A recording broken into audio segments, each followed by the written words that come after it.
Hello everyone, welcome to our YouTube channel math study point. अपन पढ़ रहे हैं एनजीओ का सिलेबस। उसमें अपन ने हिंदी चल रही है। हिंदी में अपन ने 3 से 4 टॉपिक क्लियर कर लिए हैं। आज की क्लास में अपन पढ़ते हैं एक और नया टॉपिक जिसका नाम है शब्दशुद्धि। देखो, बड़ा ही इम्पोर्टेंट टॉपिक बोल सकते हैं इसको। अपन को शब्दों का नॉलेज होगा, ठीक है ना, उनको अच्छे से लिखना सीखेंगे। तो मैं आपके लिए यहाँ पे बोर्ड पे 4 शब्द लिखूंगा, उसमें से आपको एक सही को चुनना है। जैसे बहुत बार एग्जाम में पूछा जाता है कि कवित्री कैसे लिखा जाता है, ठीक है, प्रशंसा कैसे लिखा जाता है, और भी कई वर्ड होते हैं जिनको अपन एकदम से शुद्ध रूप बताना होता है कि ये एकदम से करेक्ट आंसर है। आई थिंक अपन की अब तक जितनी भी क्लासें हुई हैं वो आपको बहुत ही अच्छे वे से समझ में आ गए होंगे। साथ ही मैं ये कहना चाहता हूँ कि जो आपका देखो हिंदी और मैथमेटिक्स है, कुछ स्टूडेंट बोल रहे हैं कि मैथमेटिक्स भी नहीं हुई, तो मैथमेटिक्स में इतना है नहीं रोल। जो अपने यूट्यूब पे जितनी भी वीडियो पड़ी हैं, ठीक है, कौन सी क्लास 10th का भी सिलेबस है कुछ, ठीक है, तो इस क्लास 10th के सिलेबस को छोड़ के बाकी की जितने भी वीडियो है जो फॉर्मूला बेस्ड है और जो मैथमेटिक्स के अंदर और क्या करवा रखा है, RS अग्रवाल बुक का सॉल्यूशन करवा रखा है। अगर आपके पास अवेलेबल है तो आप वहाँ से फाइंड आउट कर लो। साथ ही उसमें परसेंटेज प्रॉफिट लॉस, ठीक है, time and work, discount, pipe and system, ऐसे कुछ क्वेश्चंस करवा रखे हैं। इनके सारे के सारे टॉपिक मैंने डाल रखे हैं। और रही बात क्या एडवांस मैथ की, जिसमें आपके 3D और 2D आते हैं, ठीक है, वो फॉर्मूला बेस्ड क्वेश्चन आने वाले हैं, वो भी सारे फॉर्मूले करवाए हुए हैं, थोड़ा सा आप पढ़ लेना। और देखो, अभी अपन 1-2 हिंदी की क्लासें और करेंगे, इसके बाद में इंग्लिश को पढ़ेंगे 5-7 दिन में, और फिर डेली के मर्ज करके आपके 60 क्वेश्चन जो एग्ज़ाम में आते हैं उस हिसाब से आपको एक मैं क्वेश्चन पुटअप करूँगा और आपको आंसर देना होगा। उसी प्रकार से चलेंगे। जैसे हिंदी इंग्लिश 10 नंबर की आनी है, GS 20 नंबर की आनी है, मैथमेटिक्स 10 नंबर की आनी है, रीजनिंग 10 नंबर की, ऐसे करके अपन एक पेपर सेट बनाएंगे और वो आपसे कैलकुलेशन उसकी करवाएंगे। तो चलो, अपन ज़्यादा टाइम वेस्ट नहीं करेंगे, अपनी टॉपिक स्टार्ट करते हैं। तो देखो, अपन पढ़ रहे हैं क्या, शब्द शुद्धि। क्या टॉपिक है अपना आज का, शब्द शुद्धि, यानी कि जो शुद्ध शब्द है वो अपन को बताना है और अशुद्ध शब्द को अपन को करेक्ट नहीं करना है और शुद्ध शब्द को अपन को करेक्ट करना है। तो मैंने 10 ऐसे ऑप्शन लिए हैं आपके पास कि हर में कितने ऑप्शन है, 4 ऑप्शन है। आपको सभी को क्या करना है, जितने भी स्टूडेंट हैं आप देख रहे हो इसको, आपको करना है। जैसे मैं पहला बोल रहा हूँ, पहले क्वेश्चन में कौन सा सही है, आप अपने अकॉर्डिंग क्या करो, जैसे कुछ भी अपने पास नोटबुक है उसमें लिख लो 1 से 10, और अपना जैसे पहले में C बता रहे हो तो C को लिख लो, पहले में B लिख रहे हो, लग रहा है आपको कि ये सही है, ये वर्ड सही है, तो वो लिख लो, ठीक है। ऐसे आप क्या कर लो, 10 के 10 लिख लो और फिर एंड में देखना कि आपके कितने सही है। उसमें आप क्या, अगर आपके 10 में 10 सही है, 8 सही है, वो आप देख लेना, आपको पता चल जाएगा कि कितना क्या होने वाला है, क्या रिजल्ट आपका रहने वाला है। तो चलो अपन स्टार्ट करते हैं। पहला अपना क्वेश्चन है, इसके अंदर देखो पहला वर्ड क्या है, मृत्युंजय, ठीक है, दूसरा है मृत्युंजय, थर्ड है मृत्युंजय, फोर्थ है मृत्युंजय। इसमें से आपको बताना है कि कौन सा वर्ड है जो एकदम से करेक्ट होने वाला है। तो देखो भाई, बताओ आप अपने अकॉर्डिंग अपनी कॉपी में लिख लो कि ये क्या है अपना सही है।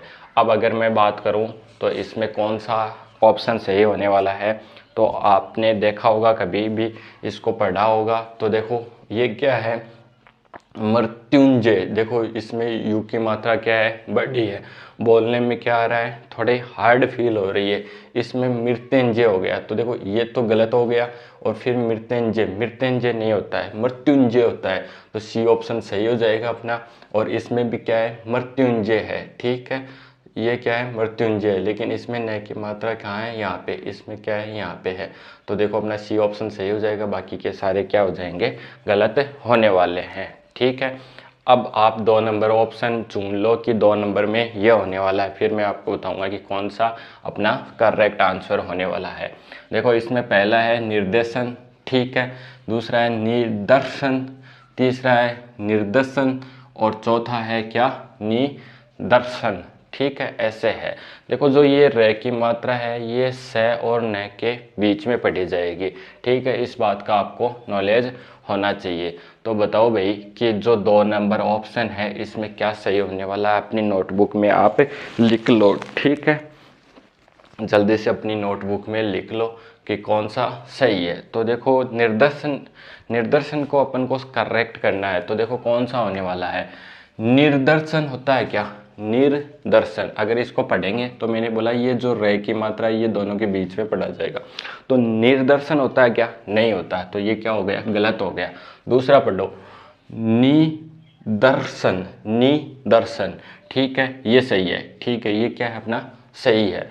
आगे चलो, निर्दर्शन, ये र पहले पढ़ा जाएगा तो ये गलत हो जाएगा। फिर निदर्शन, ये भी क्या हो जाएगा, गलत हो जाएगा। तो ऑप्शन नंबर क्या सही होने वाला है, बी सही होने वाला है। करेक्ट आंसर कौन सा है, B is the correct answer. कैसे, निर्दर्शन पढ़ना था अपन को, क्या, निर्दर्शन, ठीक है, याद रखना भाई।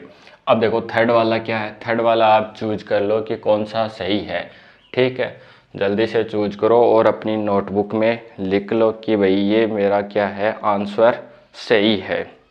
जल्दी से फाइंड आउट करो, अपनी नोटबुक में लिख लो, ठीक है, आपको सारा सही दिखाई दे रहा है ना, बस ठीक है। अब देखो थर्ड अपन पढ़ते हैं क्या, क्यारी, क्यारी, कियारी, फिर आगे क्या है, कियारी है, फिर आगे क्या है, कियारी है। तो देखो क्या वर्ड सही होगा अपना, आपने चूज कर लिया होगा। अब पढ़ते हैं अपन, देखो क्या सही होने वाला है। तो देखो जो खेतों के अंदर छोटे छोटे ऐसे आयताकार बना के उनमें पानी डाला जाता है तो उनको क्या बोलते हैं, क्यारी बोला जाता है, उनको क्या बोला जाता है, क्यारी बोला जाता है। तो अपना ए नंबर ऑप्शन क्या हो जाएगा, करेक्ट हो जाएगा। कियारी नहीं होता है, कियारी नहीं होता है, ये भी क्या है, इसमें बड़ी मात्रा है, इसमें भी क्या है, बड़ी मात्रा है। देखो आपके एग्जाम के अंदर जो आपसे क्वेश्चन पूछे जाएंगे वो आपके दैनिक जीवन से रिलेटेड ही पूछे जाएंगे, ठीक है। मृत्युंजय का अपन को कई बार जैसे डॉक्यूमेंट्स अपन बनाते हैं तो उसमें काम आता है। निर्देशन फिल्म वाला होता है तो वो भी काम आता है। क्यारी जो अपने खेतों में होती है वो होने वाली है। तो जो अपने व्यवहारिक जीवन से रिलेटेड है वही क्वेश्चन ज़्यादा पुटअप किए जाएंगे, 80% वही पुटअप किए जाएंगे।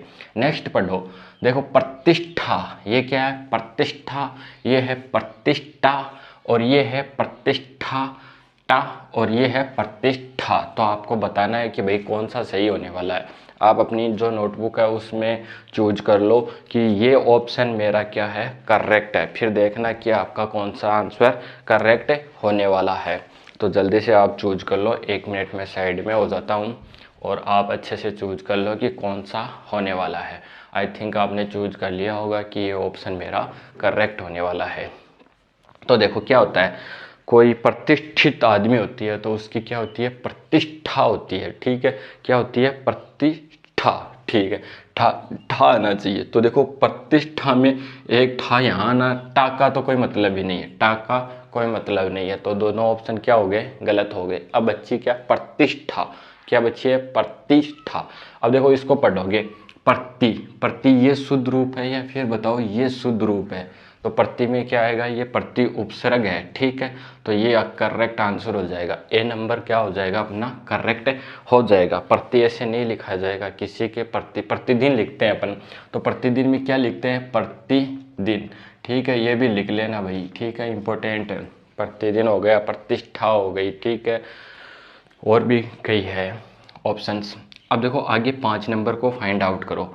उत्सव होता है, उत्सव होता है, उस उत्सव होता है या फिर उत्सव होता है, ये आपको करेक्ट करना है। अपनी नोटबुक में लिख लो कि आपका कौन सा ऑप्शन सही होने वाला है। देख लो जल्दी से आप फटाफट कि अपना कौन सा ऑप्शन सही होने वाला है, फिर अपनी नोटबुक में लिख लो। देखो आपने उत्सव तो नाम सुना ही होगा, काफ़ी उत्सव मनाते हैं, तो आपकी आंखों के सामने आया भी होगा ये वर्ड काफ़ी बार, क्योंकि इंडिया के अंदर हर 5-7 दिन में एक उत्सव आता ही रहता है। पूरे इंडिया की बात कर रहा हूँ मैं, ठीक है। तो देखो ये कौन सा सही होने वाला है ये बताओ आप। तो देखो मैं पढ़ रहा हूँ, उत्सव होता है क्या, देख लो, फिर उत्सव होता है क्या, फिर देखो उत्सव, देखो ऐसे पढ़ो आप, देखो उत्सव, ठीक है। सव में क्या, अपन को ज़्यादा हार्ड जोर नहीं आना चाहिए बोलते समय, ठीक है। तो देखो सबसे बेस्ट कौन सा लग रहा है, उत्सव। फास्टली बोला जा रहा है, एकदम से शुद्ध है, तो 4 नंबर ऑप्शन क्या है अपना, सही है। क्योंकि ये अपन ने काफ़ी बार पढ़ा भी है, देखा भी है। जब अपन छोटे थे तो टीचर अपन को दीपावली पे, होली पे क्या डलवाते थे, निबंध डलवाते थे उत्सव का, ठीक है। महोत्सव जो भी होता है या फिर जो भी उत्सव होता है उसके बारे में। तो आई थिंक आपको समझ में आ गया होगा ये सारे ऑप्शन क्या है, गलत है, और कौन सा सही है। Only for 4th number option क्या है, इज द करेक्ट आंसर, ठीक है। उत्सव होने वाला है। नेक्स्ट पढ़ लो भाई 6 नंबर। कृपा होता है, कृपा होता है, डबल आ गया, ठीक है। कृपा होता है या फिर कृपा होता है। तो आपने वो लिखी होगी, जब अपन बीमार हो जाते थे या फिर अपन को अर्जेंट वर्क, घर पे कोई ज़रूरी काम हो जाता था, तो अपन को अपना जो क्लास टीचर होता था उसको अपन क्या लिखते थे, एप्लीकेशन लिखते थे, ठीक है। छुट्टी के लिए 1 दिन चाहिए, 2 दिन चाहिए, कोई शादी ब्याह हो गया तो उसमें कितने दिन की छुट्टी चाहिए, तो अपन लास्ट में लिखते थे कि आपकी अति कृपया होगी। क्या लिखते थे, आपकी अति कृपा होगी। तो वहाँ से आप याद करने की कोशिश करो कि इन 4 वर्ड में से वो कौन सा वर्ड है जो अपन को करेक्ट करना है। तो आई थिंक आपने अपनी नोटबुक में लिख लिया होगा कि मेरा ऑप्शन ये सही है। तो देखो पढ़ते हैं, पहले तो इसको गलत कर दो, डबल आर तो आएगा ही नहीं, डबल रे तो आएगा ही नहीं। फिर कृपा होता है क्या, कृपा नहीं होता है, ठीक है। क्या होता है, कृपा होता है। क्या होता है, कृपा होता है, ठीक है। तो कृपा 2 वर्ड एक से लिख दिया मैंने, ये भी कृपा लिख दिया और ये भी कृपा लिख दिया। इसके जगह मैं कोई दूसरा वर्ड ले रहा हूँ, 1 मिनट रुको आप, कोई अच्छा सा लेते हैं, ठीक है। इसको कुछ चेंज कर लो, है ना, इसको कृपी कर लो। क्या कर लेंगे अपन, कृपी कर लेंगे। तो अपन लिखते थे कि आपकी अति कृपा होगी, आपकी, देखो ऐसे लिखते थे, आपकी, आपको दिखाई दे रहा है तो देख लेना, आपकी अति कृपा होगी। क्या होगी, कृपा होगी, कृपया नहीं होता है। कृपया लिखोगे तो कृपया कैसे लिखोगे, कृपया, ठीक है। कृपया में पूरा आएगा, समझ रहे हो। कृपया नहीं होएगा, ये आधा नहीं आएगा, पूरा आएगा, याद रखना।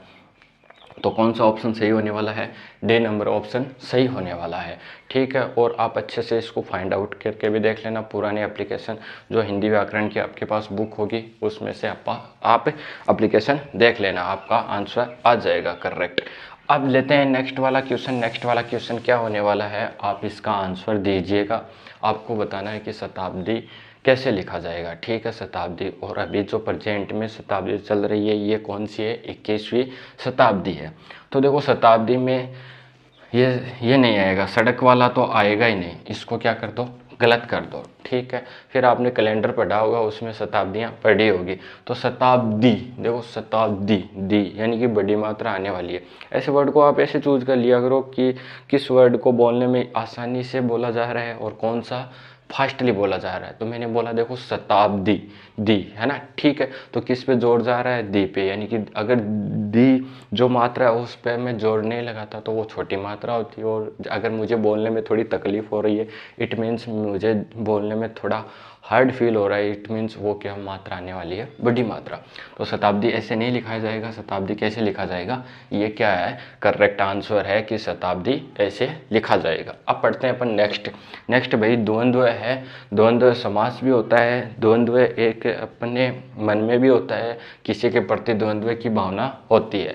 तो आपको करेक्ट आंसर बताना है कि करेक्ट आंसर कौन सा होने वाला है। आपने पढ़ रखा है, ठीक है। तो मैं आपको एक बार बता देता हूँ, आप चूज कर लो अपना ऑप्शन कि आपका कौन सा ऑप्शन सही होने वाला है।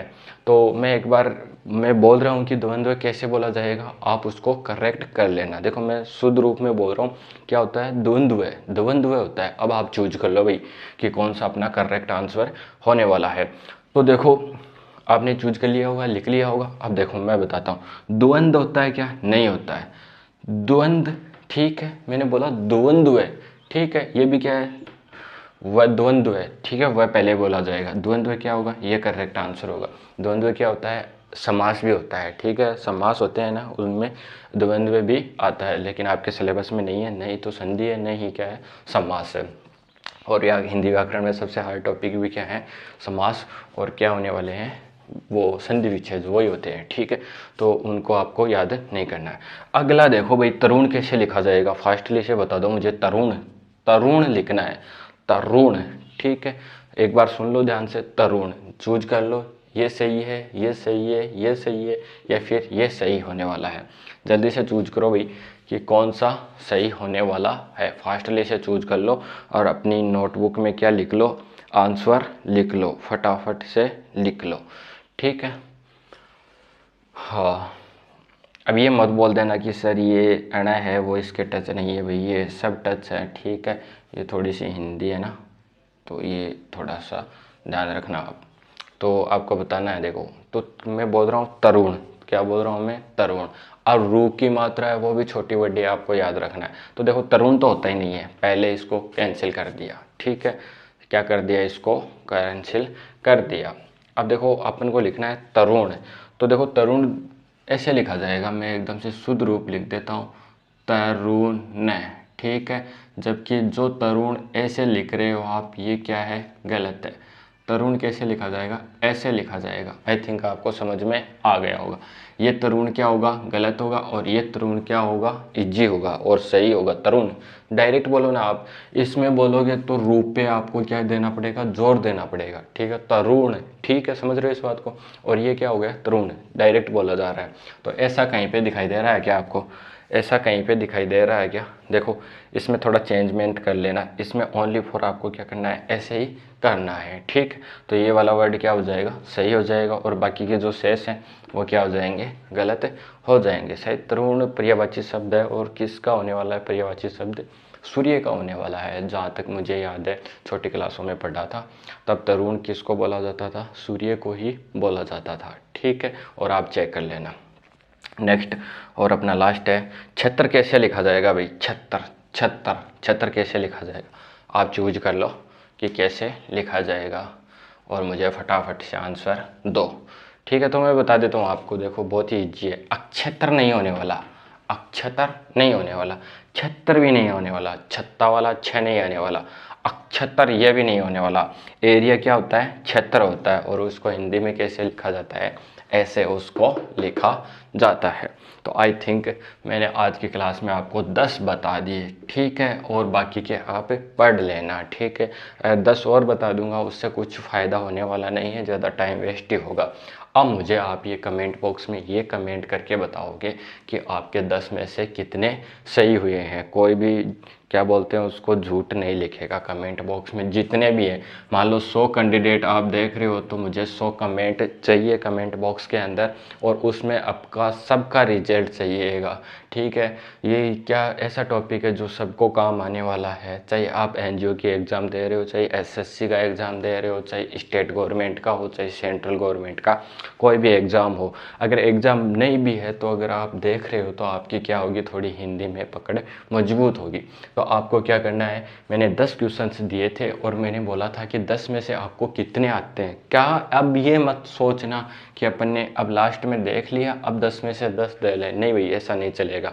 मैंने आपसे पहले तभी 1 मिनट का समय दिया था कि आप चूज कर लो कि आपके अकॉर्डिंग कौन सा होने वाला है, और लास्ट में मैं कौन सा बता रहा हूँ। और साथ ही अगर कोई क्वेश्चन में मिस्टेक भी हो गई है तो उसके लिए क्षमा चाहता हूँ। आपको ये काम ज़रूर करना है कि 10 में से आपके कितने करेक्ट हुए। नेक्स्ट क्लास में मिलते हैं एक नेक्स्ट टॉपिक के साथ, तब तक आपको बहुत सारा थैंक्स।